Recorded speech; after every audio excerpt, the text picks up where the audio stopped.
List Chapter 1004 diberi judul Kibidango dengan cover chapter Tony Chopper yang sedang memakan permen Rumble Ball bersama dengan seekor monyet dan tupai. Cerita chapter dimulai dari salah satu headliners bajak laut binatang buas Kaido, yaitu Speed, yang terlihat sedang berlarian mengelilingi kastil Onigashima dengan membawa Kibidango dari Otama. Dia memberikan Kibidango kepada para gifter bajak laut binatang buas Kaido dengan tipu muslihatnya bahwa Kibidango ini adalah obat pemulihan khusus buatan Queen. Kemudian, kita diperlihatkan sedikit flashback di mana cerita utama yang ikut pergi ke Onigashima untuk membantu pertarungan di sana dengan tujuan mulia utama yang ingin melihat negeri Wano Kuni dengan Kozuki Momonosuke sebagai sang shogun selanjutnya, dan dia tidak ingin merasakan penderitaan dan kelaparan lagi seperti yang kita lihat bersama di awal ARC Wano Kuni ini. Ternyata dia pergi ke Onigashima dengan menggunakan kapal milik salah satu headliners, yaitu Speed, dan juga membawa serta dua headliners lainnya, yaitu Gazelman dan Daifuku.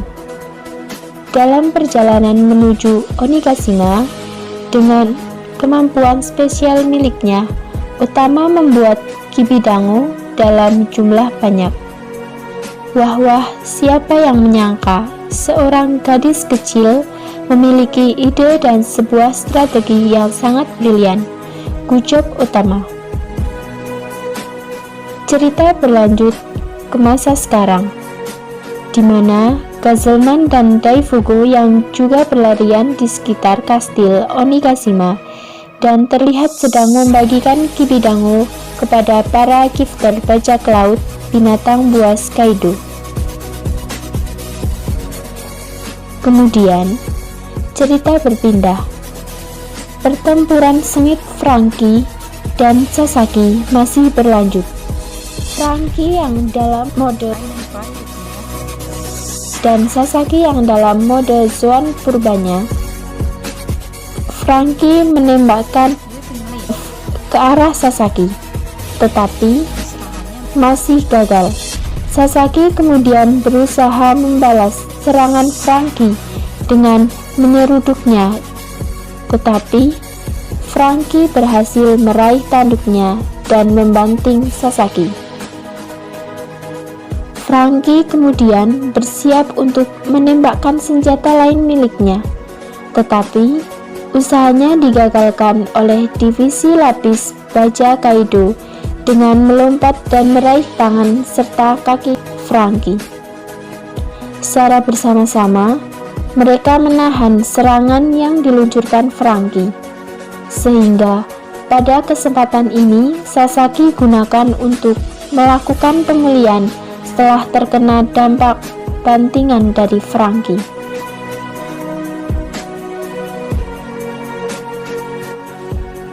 Kemudian cerita berlanjut, di mana Komachio berlari dengan membawa Otama, Nami, dan Usopp menuju ke tempat pertempuran Franky dengan diikuti oleh pasukan gifter yang telah memakan Kibidango Utama di belakangnya.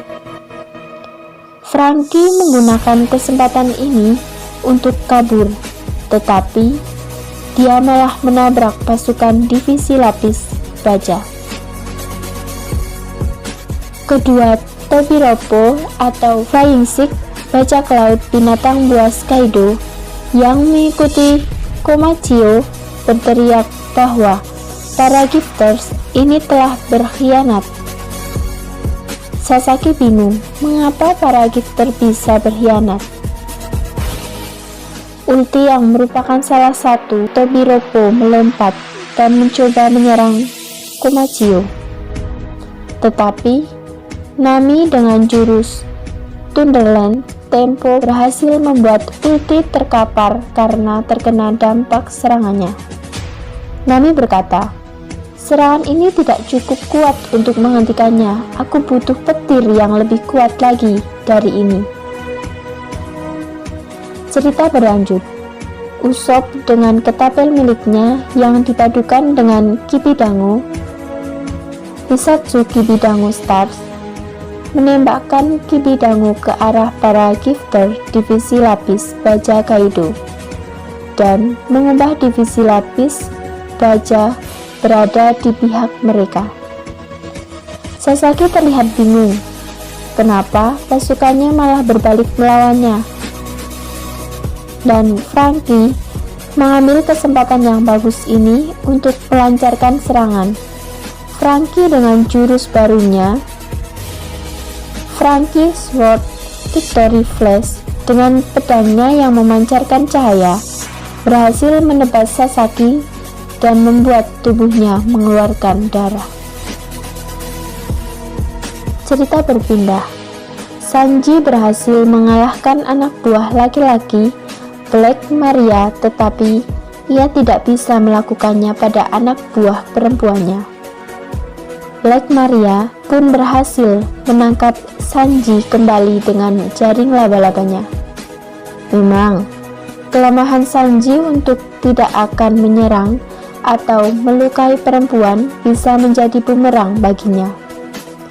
Black Maria meminta kepada Sanji, menyuruhnya untuk berteriak memanggil Nico Robin, dan teriakan Sanji ini akan dikirimkan ke seluruh kastil Onigashima dengan kemampuan spesial milik Bao Huang untuk memancing Nico Robin menuju tempatnya. Black Maria mengatakan bahwa dia diperintahkan Kaido untuk membawa Nico Robin hidup-hidup. Menurutnya, dia akan menangkap dan membuat Nico Robin terluka parah agar ia tidak akan bisa kabur sampai Kaido menemuinya. Sepertinya Kaido ingin memanfaatkan kemampuan Nico Robin untuk membaca Reponeglyph. Sanji balas berkata, "Jangan remehkan Nico Robin, karena dia itu kuat. Sepertinya bila Nico Robin benar-benar datang, maka ia akan bertarung melawan Black Maria dan membebaskan Sanji, sehingga Sanji bisa kabur dan melawan pasukan lain yang setara dengannya, dan tentu saja seorang pria." Cerita berlanjut. Bao Huang menginformasikan bahwa salah satu mata-matanya, yaitu seekor tikus dengan kertas bertanda mata satu, telah menemukan para sarung pedang merah atau Akazaya 9 yang merupakan para abdi setia Kozuki Oden. Mereka semua terbaring tak sadarkan diri di sebuah ruangan di kastil Onigashima. King yang dikatakan telah menerima informasi tersebut, tetapi ia masih terlihat sibuk. Nampaknya ia masih bertarung melawan Marco. Jadi dia memerintahkan seseorang untuk pergi melawan dan membunuh para abdi setia Kozuki Oden tersebut secepat mungkin. Mendengar perintah dari King, Black Maria menjawabnya dan berkata bahwa ia akan pergi dan melakukannya sendiri secepat mungkin, karena ruangan di mana Black Maria berada saat ini terhubung langsung dengan ruangan di mana para abdi setia Kozuki Oden itu berada. Berdasarkan informasi dari Bao Huang pun berkata cepat lakukan dan waspadalah, karena di ruangan tersebut terdapat 10 orang. Namun, dia tidak bisa melihat dengan jelas siapakah sosok yang bersama Akazaya, dan sosok itu mencoba untuk membantu para Akazaya atau para abdi setia Kozuki Oden. Kemudian cerita berpindah ke tempat tersebut dan terlihat sosok siluet misterius yang nampak sedang merawat luka para Akazaya atau para abdi setia Kozuki Oden. Sosok siluet itu menunjukkan ciri-ciri seperti seorang perempuan. Lalu, siapakah sebenarnya sosok misterius tersebut? Menarik untuk kita tunggu bersama kejutan baliknya. Mungkin itu yang bisa saya sampaikan pada episode kali ini. Untuk membantu channel ini supaya bisa lebih berkembang, saya meminta dukungan dengan cara subscribe, like, dan share sebanyak-banyaknya. Sampai jumpa di video Atama Anin selanjutnya.